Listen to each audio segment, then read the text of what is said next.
Hello students, database management system के इस tutorial में आपका स्वागत है। और आज का हमारा टॉपिक है स्टूडेंट्स डेटाबेस मैनेजमेंट सिस्टम।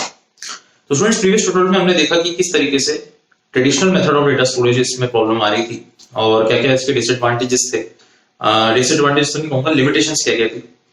तो स्टूडेंट्स इसी से आगे बढ़ते हैं कि इस एनोमली को कैसे हम ठीक कर सकते हैं और डेटाबेस मैनेजमेंट सिस्टम की डेफिनेशन को समझते हैं और फिर इसकी फैसिलिटीज देखते हैं कि ये फैसिलिटीज कौन कौन सी प्रोवाइड करता है। तो अगर डेटाबेस मैनेजमेंट सिस्टम की डेफिनेशन को अगर हम देखें तो कलेक्शन ऑफ, इसको मैं डिफाइन कर रहा हूं, collection of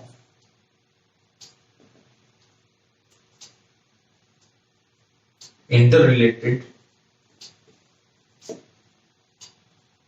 files, collection of interrelated files along with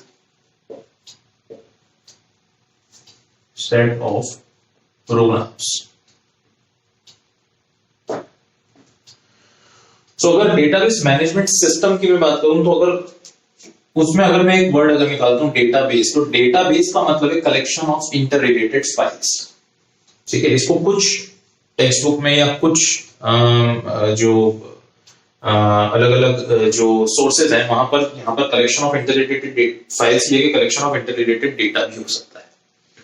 तो यहाँ पर कलेक्शन ऑफ इंटररिलेटेड फाइल्स का मतलब ये कि अगर आप, ऑब्वियसली बात है, अगर आप फाइल में डेटा को रख रहे हो तो उस फाइल के अंदर इंटररिलेटेड डेटा होना जरूरी है।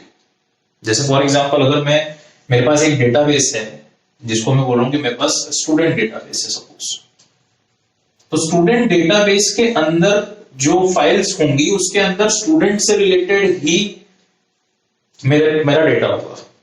ये नहीं होगा कि स्टूडेंट डेटाबेस के अंदर मैं किसी एम्प्लॉय का डेटा रख रहा हूं या किसी कस्टमर का डेटा रख रहा हूं, ये पॉसिबल नहीं है।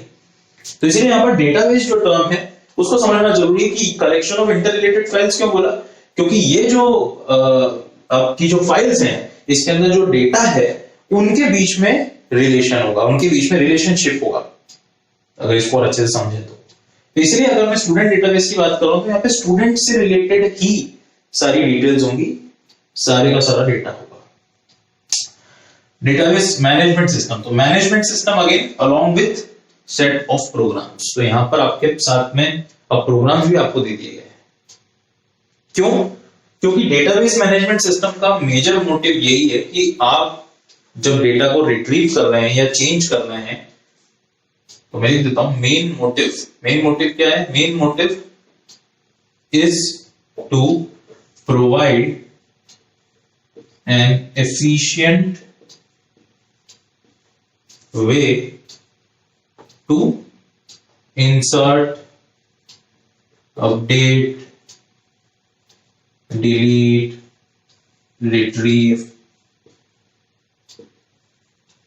The data. राइट, डेटा है लास्ट में।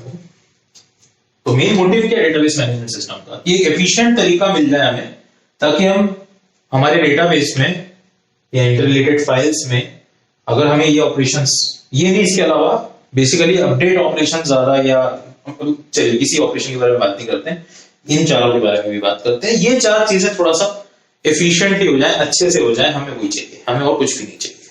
क्योंकि traditional method of data storage में ये नहीं हो पा रहा था। आप देख रहे थे कि अगर कुछ भी चेंज करना है या कुछ भी अपडेट करना है, इंसर्ट करना है, तो हमारे पास एप्लीकेशन प्रोग्राम के अलावा कोई और चारा नहीं था। तो यहाँ पर आपको एप्लीकेशन प्रोग्राम पहले से दे दिया गया है, सेट ऑफ प्रोग्राम, जिससे कि आप ये सारी चीजें कर सकें और ये काम जो है, जो काम एफिशिएंटली नहीं हो पा रहा था, वो यहाँ पे आप एफिशिएंटली कर सकें। राइट, तो मैं जल्दी से इसकी सर्विसेज पे आता हूँ। तो सर्विसेज प्रोवाइडेड बाय या फैसिलिटीज प्रोवाइडेड बाय डीबीएमएस।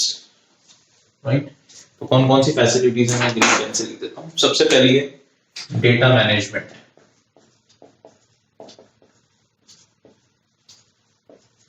कौन कौन सी फैसिलिटीज हैं? First facility is data management, data को किस तरीके से मैनेज करना है। Second is data definition. Right, data को डिफाइन भी करने की फैसिलिटी। तो आगे जब हम बढ़ेंगे तो आपको और अच्छे से समझ में आएगा। ट्रांजैक्शन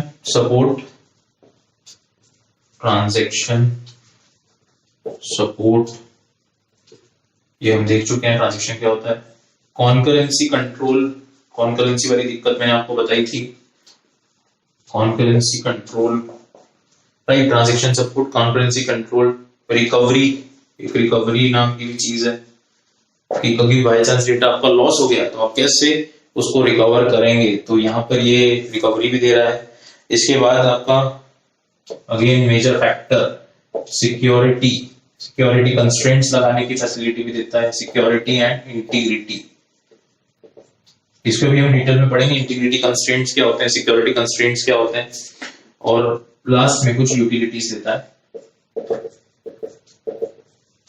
यूटिलिटीज का जनरल मतलब ये है कि इंपोर्ट एक्सपोर्ट की कुछ फंक्शंस, राइट? तो import export, performance analysis, logging, audit, ये सारी इंपोर्ट करना है डेटा को, एक्सपोर्ट करना है, राइट? परफॉर्मेंस एनालिसिस करना है, एनालिसिस ही लिख देता हूं मैं, एनालिसिस करना है, राइट?